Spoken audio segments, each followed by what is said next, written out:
Hi, everyone. I'm excited to be here today to talk to you about some of the miracle stories that are happening right here in our own city, in our own state, every day. My name is Tony Kausha, and the title of our show is Tony's 50,000 Coincidence Miracles. Please note, this show is not about religion, and we're not trying to change anyone's religion, and we're not trying to get you to join any religion. It's just about miracle stories. I don't know of any religion on the planet that doesn't talk about miracles. That's why religions begin, because they have something that's telling them there's really a God. But we're not going to get into that. We're going to just talk about miracles and leave the decisions about all that up to you. So we don't care what religion you are. We just want to talk about miracles.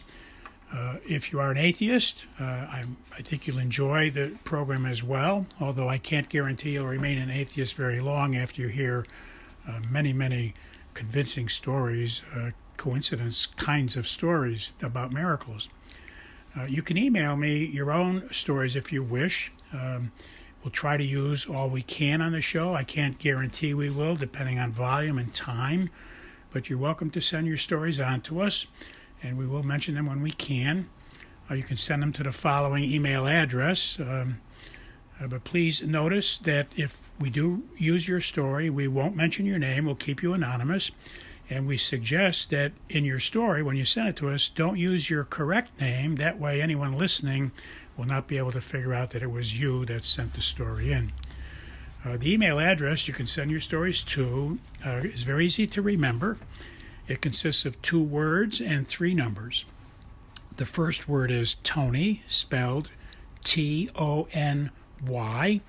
and the second word is and, spelled AND, and the numbers are 777.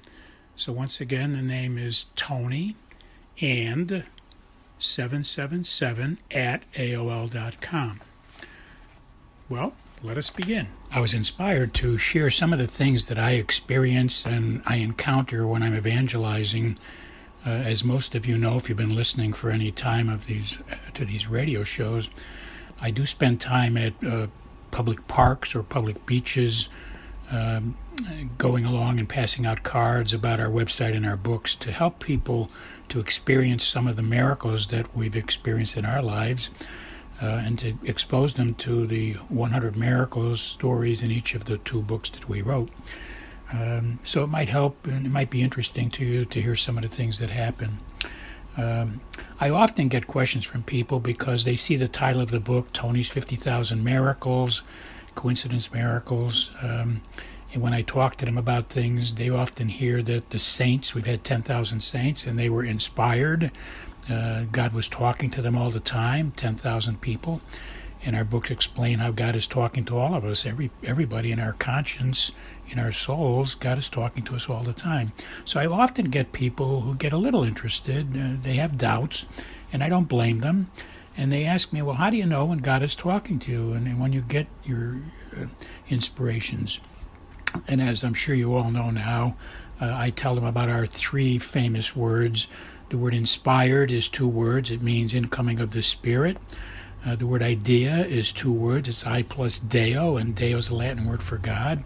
And the word intuition is 2 words. It's incoming of tutoring, teaching, intuition. So those are the 3 famous words I use, because those 3 words, inspiration, idea, intuition, it means that something outside of us is talking to us. When you get an inspiration, the Spirit is talking to you.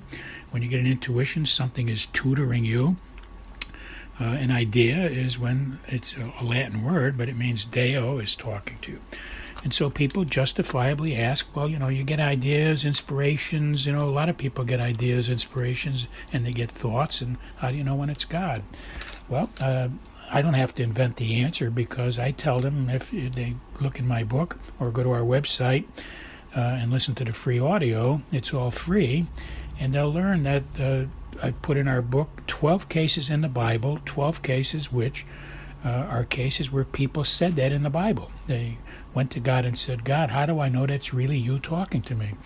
People in history, even in the Bible, often thought that maybe the devil was talking to them, or maybe they were going insane, or maybe they were hallucinating, or maybe they were imagining things.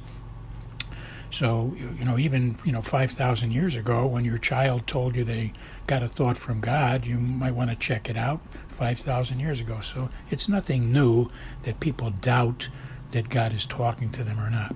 And it's not new. And the fact is, if you go into the Bible, there's 12 cases that I've found in my life. I took the time to look for them. So I'll tell you two places.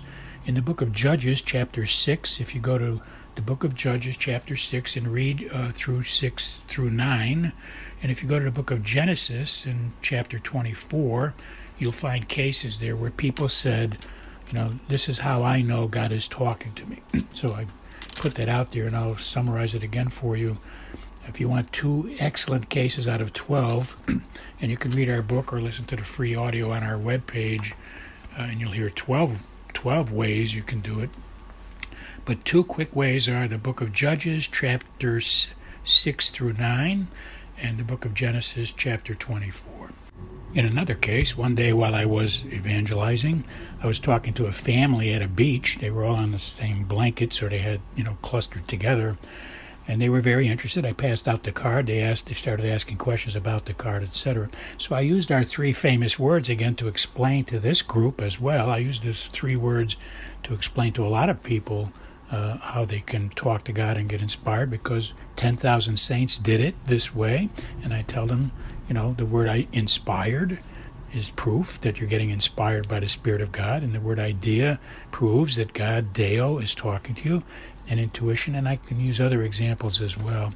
So I was telling them that, and to the family, and I explained that they also can go to the Bible and find those confirmations I just gave to you earlier, Judges chapter 6 through 9, and in the book of Genesis chapter 24 to get confirmations. And they were absorbing it, and we were having a great discussion, and then suddenly their teenage daughter, who had been just sitting there not saying anything through the whole process, she started to speak up, and I was so delighted.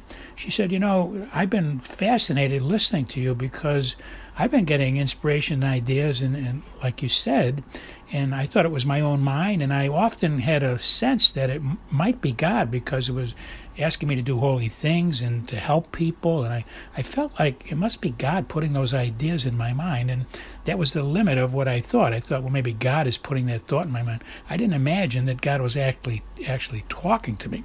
And now that you said this, I realized that's what's happening. God is actually talking to me. Like you said, he's been talking to the 10,000 saints. And it's very helpful, because, she didn't realize that God was really talking to her. And by the way, I don't preach religions here, but if you go to the Catholic Catechism, just for an example of one religion, the Catholic Catechism has 3,000 paragraphs in it that explain things. And if you go to paragraph number 1776, which is the year we had our Declaration of Independence, right? You won't forget that, right? 1776. So if you go to Article 1776 and you read the next four, 76 plus 77, 78, 79, that's 76, 7, 8, 9. So it's four paragraphs. It takes about 8 minutes. And you'll see very clearly that the Catechism says that God is talking to us all the time. Now, this teenager was really overjoyed, because in our discussion, which she was listening in, she heard that when you have doubts, you can ask God, specifically ask God to please do something to show you that God is really talking to you. So like the people did in the Bible, in the 12 examples that I cite in my book, that's what they did. They asked God to please show them that they were hearing God, and he did. So, there's nothing holding us back but to listen to God, and then when you're confused, ask God to clarify things, and he will. He'll inspire you with whatever you need to be clarified when he's talking to you, because he wants you to be sure what he's telling you. On another occasion, when I was trying to evangelize a group of college people, and college people are very inquisitive and very critical thinkers, because they're studying and taking tests all the time. Well, there was a group of about 8 of them together as a group, and they gathered together and grouped together against me and said, they don't accept these 3 powerful words, inspire, intuition, and I-dea. They don't accept that. They say, no, that's just people in their own minds. And on the spot, I was inspired to give them a different example, because they needed it to be explained in a different way. And so I was inspired. This was the first time I was ever inspired to use this example in all the years I've been evangelizing. It just came over me very clearly, and I know it was God inspiring me. So I told him about, the first sin that was ever created. The very first sin was in the Garden of Eden, and it's in the Bible, the first book of the Bible. And the first sin was that Adam and Eve ate of the tree of knowledge. They took the fruit, and ate it from the tree of knowledge. Up until that time, before they did that, they got all their wisdom, all their knowledge by asking God what to do. That was God's plan. God planned to be our teacher and to teach us all things, and He made us to be His image. He made us to be His tools. He dwells within us. He puts His Spirit into us, and He's the thing that is inside of us, loving everybody and being kind to everybody. He's all the goodness inside of us, and He made us to be His image. And He wanted to be our teacher and our tutorer. And He told us not to eat of the fruit of the tree of knowledge, because then you'd be getting that knowledge instead of getting wisdom from me. Well, so that's where the problem began. As soon as Adam and Eve ate of the tree of knowledge, they thought they had knowledge, and they started getting thoughts in their mind and doing what their thoughts were. And then the devil comes and, tempts them and knows how to trick them. And so they got tricked because they weren't going to God anymore. All right, so when I said this to the college group, they picked up on it and they saw. And then I told them one other thing. I said, God wanted to teach us everything. He didn't want us to get any knowledge from another source. And they grasped that fine. And then I told them further evidence is that after mankind, Adam and Eve did that, all of their descendants now had eaten from the tree of knowledge. So all of us, all the descendants of Adam and Eve, we have this knowledge that we get from the tree of knowledge. And that forces us to have to ask God questions. Because if we don't ask God questions, then He's not giving us the wisdom answers, the correct answers, to live by and to make our decisions. So they saw that. They realized that's right. We have to go back to the beginning, keep asking God instead of taking our own thoughts and going through with our own thoughts. So they got this. So then I told them one other thing. I said further proof is like 1,500 years after Adam and Eve did that thing, their descendants were out there and decided to build the Tower of Babel. They were trying to build a tower to climb up into heaven. And God, caused them confusion in their languages, so where they were talking the same language initially, God now confused them by giving them all different languages, so now they were so confused they couldn't finish the tower.